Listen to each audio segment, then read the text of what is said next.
Amina and Sarah Said were sisters born in Dallas, Texas. They were both smart and beautiful with quite different personalities. Amina was outgoing, outspoken, and funny. She was into martial arts. Sarah was more reserved, quiet, and a tomboy. She was planning to go to medical school and become a doctor. To others, they always seemed so happy, yet there was something troubling them under the surface. It was New Year's Day in 2008 when a chilling 911 call came in. The voice of Sarah was crying for help, saying that she was dying. But before the operator could get her location and send help, the line went quiet. Both girls were found the next day fatally shot. Amina was 18 years old and Sarah was 17. Their father was a man named 𝐟𝐥𝐮𝐟𝐿𝐲 Said. Yasser was from Egypt and had traveled to the US on a student visa where he met his wife, Patricia Owens. At first, Patricia was dating Yasser's younger brother, Yasin, who had asked for her father's permission to marry her, as Patricia was only 14. Her father agreed, but they broke up and Patricia ended up with Yasser. Yasser was the eldest of 5 siblings. Initially, Patricia's father had said no to their marriage, but her mother persuaded him. They were poor and were told that Yasser's family had money, so he would be able to take care of Patricia and treat her well. When they married, Yasser was 30 and Patricia was 15. Yasser already had a newborn daughter from another woman. Patricia immediately became pregnant and had a son named Islam. The next year, Amina was born, and then Sarah the following year. Yasser applied for his green card, gained US citizenship, and worked as a taxi driver. Patricia said, although the relationship was good in the beginning, Yasser quickly became controlling and abusive to her. He had at least 6 affairs with other women. Before he came to the US, Yasser had reportedly killed a co-worker he didn't like by running over him several times with his car. But there was no punishment due to his family paying a large settlement. Patricia's younger sister, Billy, would sometimes go over to help her with the babies. One day she said she didn't want to go there anymore. Billy told their older sister, Connie, that Yasser had molested her. They informed Patricia and their mother, but did not go to the police. Patricia claims she never knew about this. When Amina was 9 years old, she told her grandmother, Patricia's mother, that Yasser had touched her.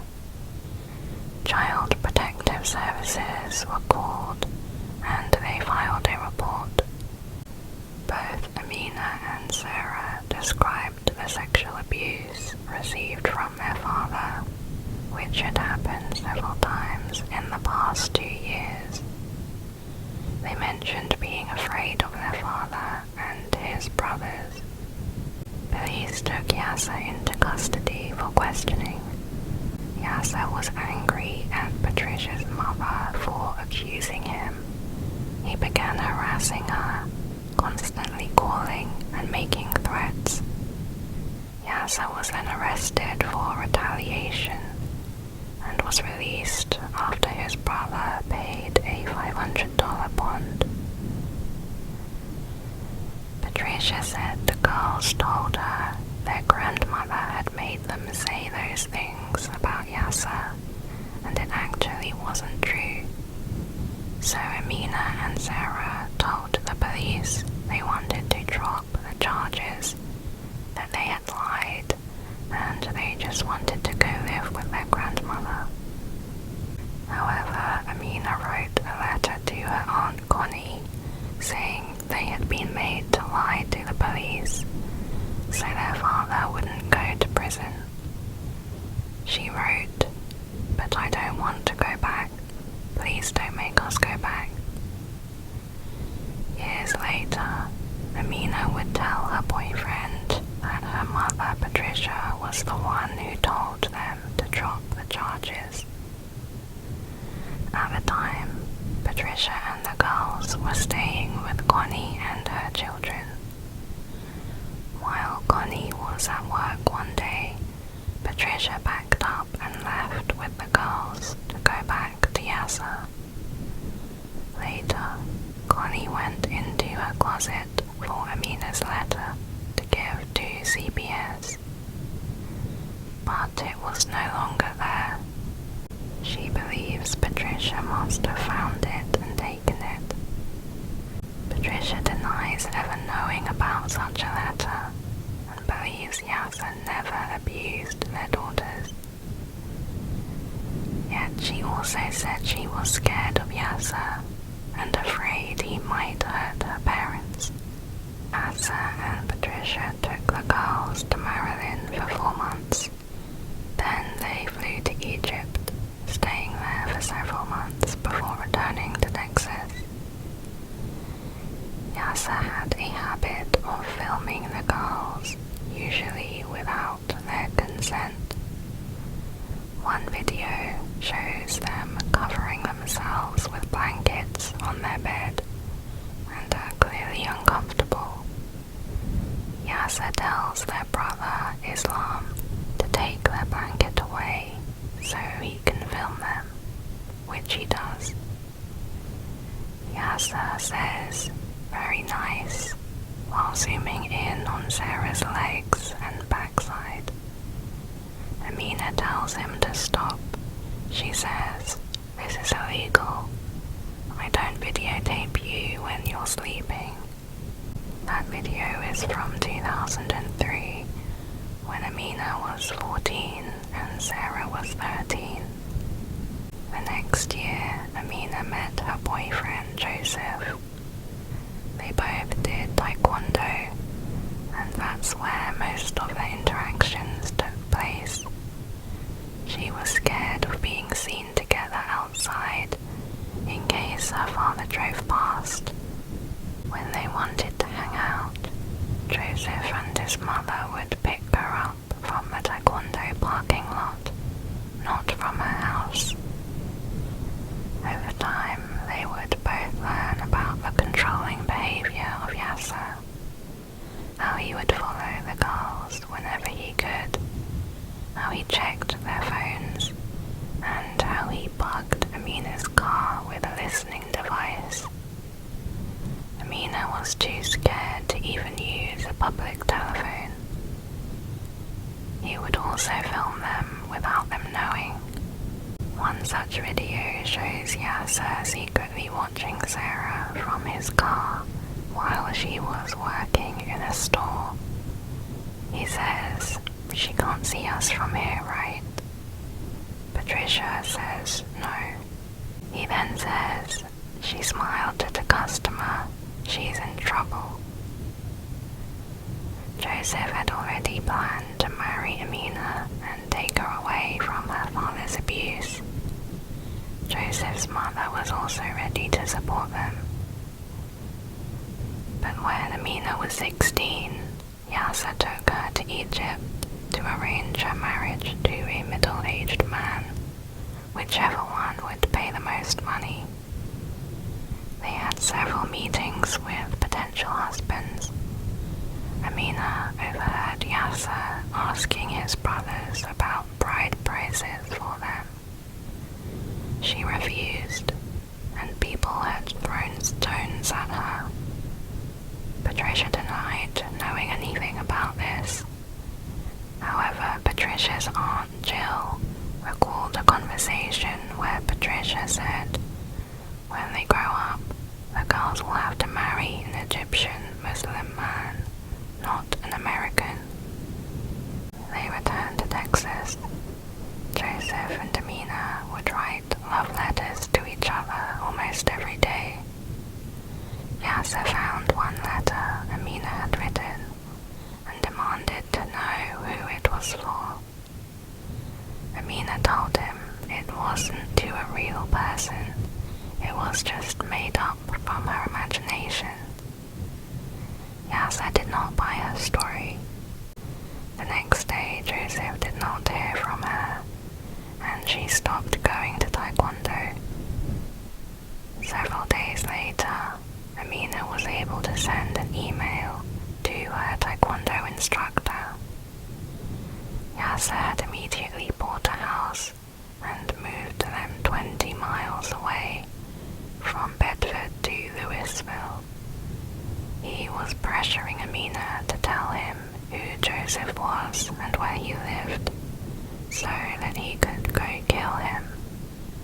When Amina didn't tell him, he badly beat her, called her a whore, and wished he wasn't his daughter.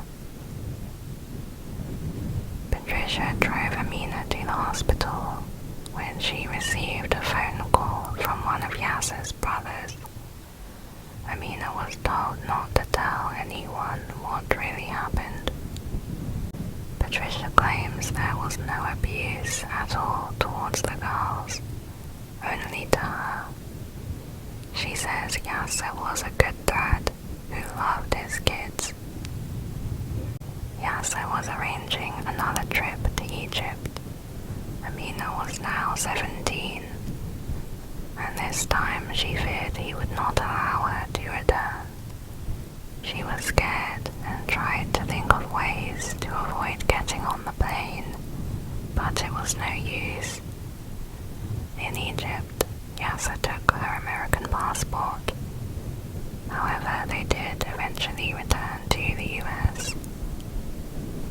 Amina became depressed and attempted to commit suicide.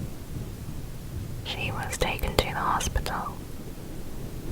When questioned by doctors and counselors, she did not reveal why she had done this, afraid that because she was still a minor, everything she said would be shared with her parents. The next year, a few days before Christmas 2007, Yasser threatened to kill Amina for dating an American. Patricia called her sister Connie, telling her she was scared he would actually do it. On Boxing Day, Patricia took the girls and ran away. Accompanied by Sarah's boyfriend Eric and Amina's friend Eddie, they drove to Patricia's aunt's house, who lived in Kansas. Amina and Sarah had been planning to run away by themselves, but Patricia found out and wasn't going to let that happen. So the girls agreed that Patricia could come with them, since she always said she wanted to leave Yasser. When they arrived, Jill was skeptical about Patricia leaving Yasser. She asked Patricia if she was really sure she wasn't going to go back to him, like she had done many times before. Patricia replied, "There's no way I can go back, because if I do, he'll definitely kill the girls." Islam, the girl's older brother, realized they were gone, so he called his father, who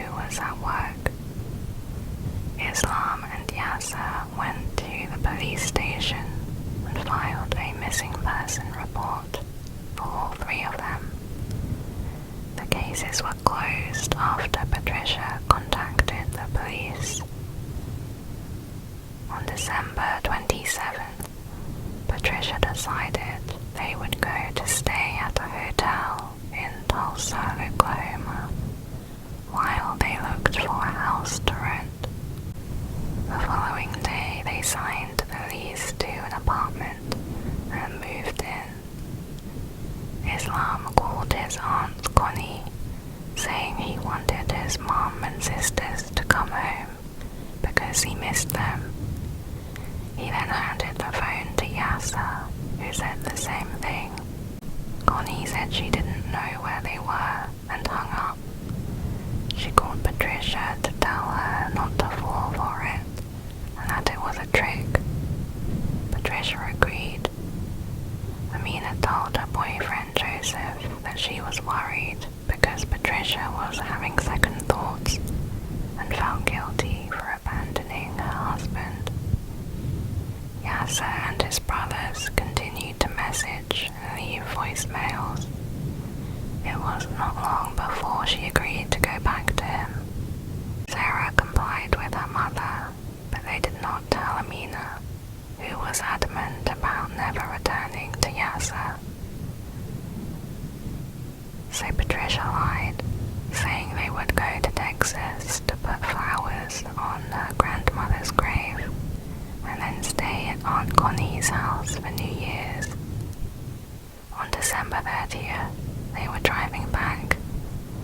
Amina found out they were in fact going to Yasser. She refused and went to a friend's house instead, while her mother and sister returned to Yasser. The next day, on New Year's Eve, Patricia tells Amina they would not be going back to their rented house in Tulsa. Amina was distraught and asked her Aunt Connie what she should do now, because she would rather die than go back to her father. Connie advised her to go file a restraining order and get as far away as possible. Amina agreed. On New Year's Day, Patricia began to beg for Amina to come home. She was bombarding her with phone calls and texts, but Amina kept saying no, because she believed her dad would actually kill her. Phone records show the incoming calls from Patricia's phone every few minutes. However, Patricia claims she received one call from Amina that day, where she asked for Patricia to come pick her up. Patricia gave up with the phone calls and instead drove over to the friend's house, where she continued to beg and plead. She grabbed Amina's arm and told her to hurry up, that they were running out of time. Finally, Amina gave in and left with her mother. A few hours later, Yasser told the girls he wanted to take them out to dinner and talk. He drove them in his taxi to Irving, Texas, where he shot them both multiple times. Amina was shot twice in the chest and appears to have died instantly. Sarah was shot 9 times, but was able to dial 911. She says, "Help, help, my dad shot me, oh my god, I'm dying." The operator did not catch what she said and asked again what was going on. Sarah says, "I'm dying, that's what's up." For some reason, the operator decided to transfer her to the fire department and put her on hold several times. While on hold, you can hear the car door being opened by Yasser, and Sarah is yelling, "Oh my god, stop it." The operator and fire department come back on the call. They hear Sarah screaming in the background. The operator finally asks for her address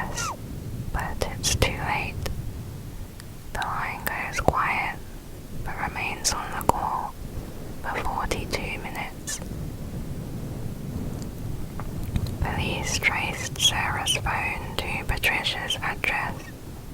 They did not find the girls until hours later.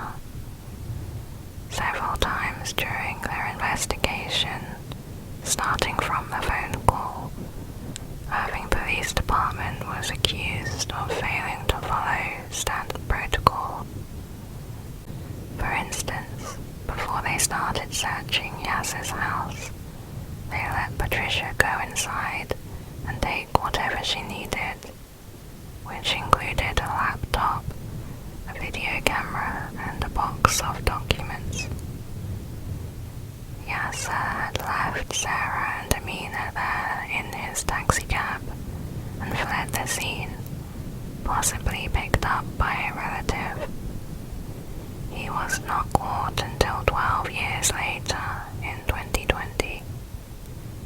Over those years, he was hiding with the help of his son, Islam, his brothers, and other family members who supported what he had done.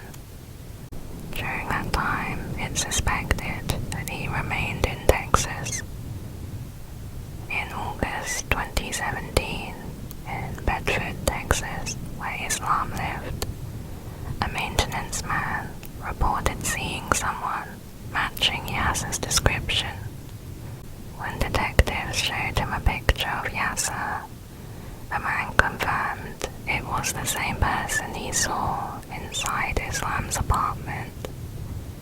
At 6:30 p.m., an agent came to the apartment to interview Islam.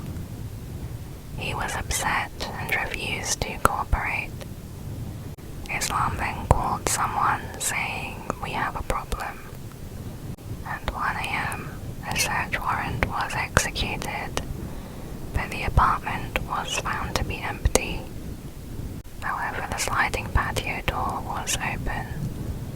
Below the patio, they noticed a shrub with broken branches, suggesting someone had jumped off the patio and landed on the bush.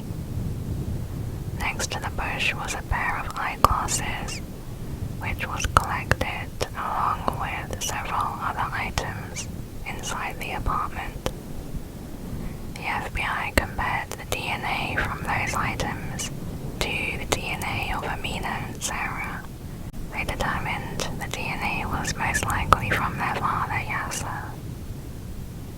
3 years later, in August 2020, the police began 24-hour surveillance on a house in Justin, Texas. Islam and his uncle 𝐿𝐥𝐮𝐼𝐿𝐲 was entering and exiting the house, and the shadow of another man was seen inside. After a week, the FBI obtained a search warrant and arrested 𝐼𝐿𝐻. On the same day, they also arrested Islam and 𝐼𝐿𝐻. 𝐼𝐿𝐻 was indicted on capital murder charges, making him eligible for the death penalty. In 2021, Islam pleaded guilty to harboring a fugitive, conspiring to harbor a fugitive, and conspiracy to obstruct justice. He was sentenced to 10 years in federal prison. 𝐼𝐿𝐻's brother 𝐼𝐿𝐻 claimed that he hated 𝐼𝐿𝐻 for what he did, and that he would never have helped him if he had known what would happen. He was also found guilty and sentenced to 12 years. It's believed that this was an honor killing. An honor killing is the killing of a relative, usually a female, who is perceived to have brought dishonor to the family. In some cultures, it is tolerated or even encouraged by members of the community. Often in honor killings, both the victim's parents will conspire together. Many people, including family and friends, have questioned Patricia's involvement. Joseph's mother believes Patricia set the girls up. Interviews over the years show Patricia's statements to have been contradictory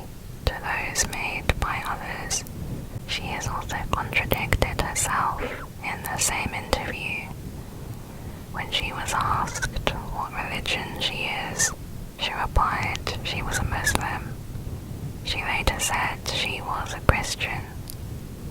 These statements were both recorded by the same interviewers. There is evidence, phone logs, text messages, and documents that shows the story she tells cannot be true. Records show that she called and spoke with Yasser that night after he killed Amina and Sarah. Some have pointed out that Patricia does not show emotion when talking about the girl's death, but she cries when mentioning Yasser's infidelity towards her. One petition has called for her to be investigated and charged with conspiracy to murder. The funeral was described to have a lot of tension. There was Amina and Sarah's friends and Patricia's family, who were completely devastated. Then there was Yasser's family, who seemed almost emotionless. During the ceremony, the girl's brother, Islam, confronted Amina's boyfriend, Joseph. Islam was screaming at Joseph, saying that he shouldn't be here and needed to leave, that he was the one that caused all this. Islam was described to be quite spoiled and bratty.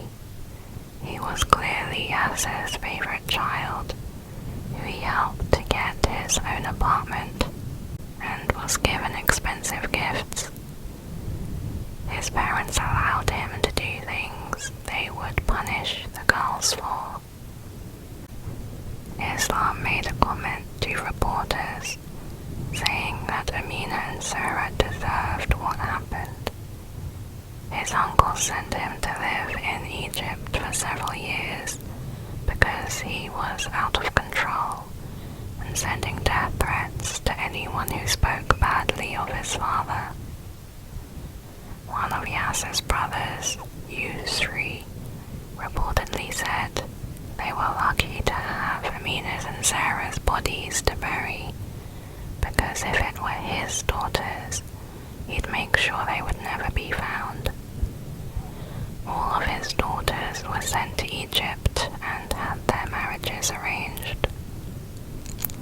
After the funeral, Patricia and Islam moved in with another one of Yasser's brothers, named Mohsen.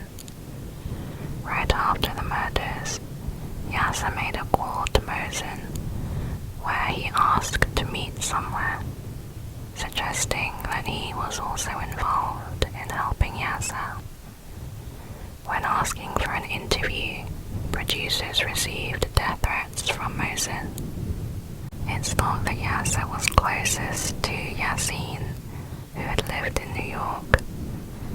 In the week prior to the murders, phone records show they talked for over 14 hours in total. After the murders, Yasser made a call to Yasin, and they spoke for 12 minutes. Yasin had both a New York and Texas driver's license, as well as vehicles in both states. Yasser's only sister, 𝐟𝐥𝐮𝐟𝐿𝐲 Said, lives in Egypt and is wanted by the FBI for kidnapping her own 2 children, after her husband was given full custody of them. 𝐟𝐥𝐮𝐟𝐿𝐲 married a man she loved, but the family made her divorce him because they did not like him. She agreed, and so they helped her with the kidnapping. Her new husband, who they chose, physically abused her. She has not contacted her brothers for years, and no one knows what happened to her.